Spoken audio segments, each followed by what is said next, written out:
Hello everybody! In today's video we are going to learn some strategies to answer the listening section for the TOEFL internet-based test. Strategies on how to go with the listening section. In the listening part, we have 6 listening skills, which are understand the gist, understand the details, understand the function, understand the speaker's stance, understand the organization, and finally, understand relationships. Understand the gist.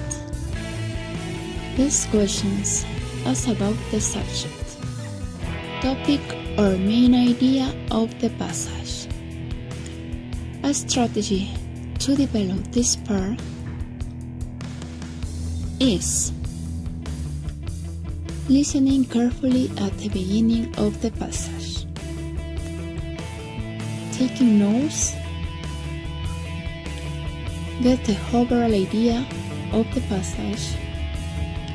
Then, as you listen to the rest of the passage, adjust your idea of the gist of the passage as you consider what the speaker is saying. As we have our overall idea, a comprehensive exam is required for a specific measure. So, we proceed to read the options to discard wrong answers. Understand the details.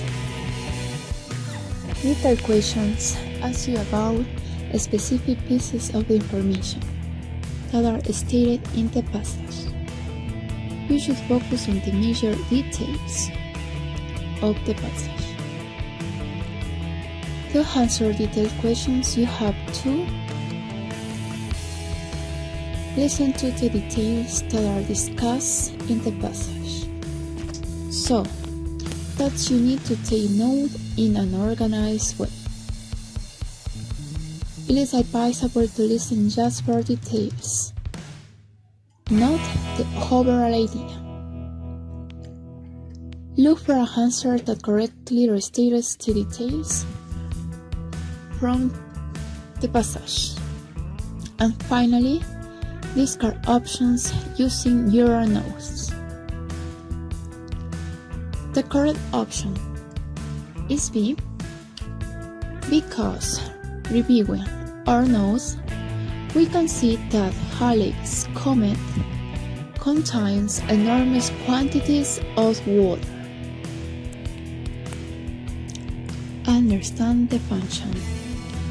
This question asks you not just what the speaker said, but why the speaker says it.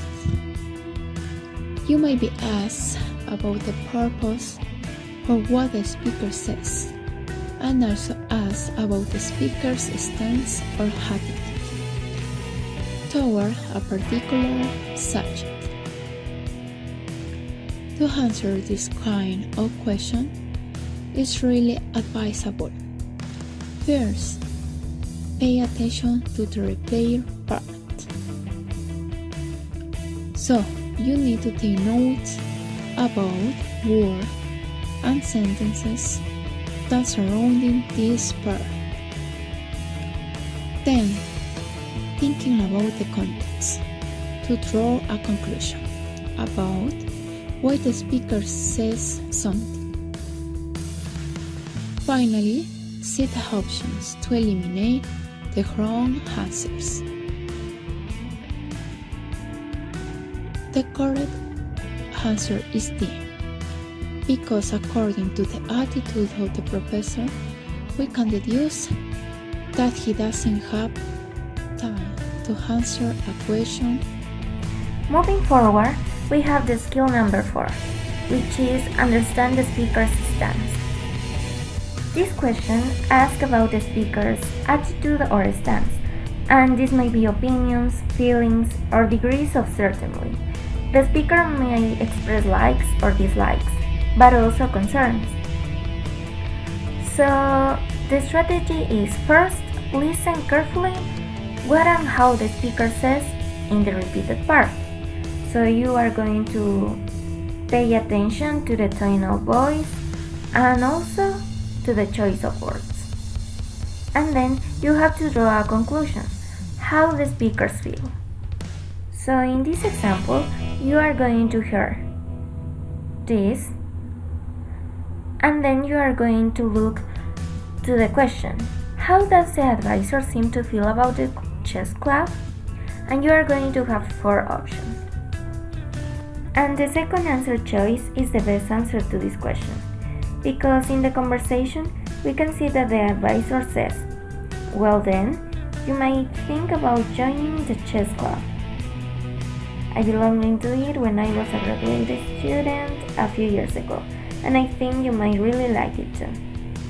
So from this, we can determine that she really thinks it is wonderful. Then we have skill number 5, understand the organization. And these are questions that ask about how the ideas in the passage are organized and how they are related to the main topic or each other. To answer this type of question, these are some strategies. First, you are going to listen carefully to specific details and examples in the passage. Then, you have to consider why these ideas are discussed in relation to the overall passage. Then, you have to think about how the passage is organized, for example, by comparison, contrast, or maybe cause and effect, and so on. Then, look for an answer that shows how the examples or details fit into the organization of the passage. And finally, you have to eliminate or discard the wrong answers and choose the best answer from the remaining choices. In this example, we have how does the professor organize the information in the passage?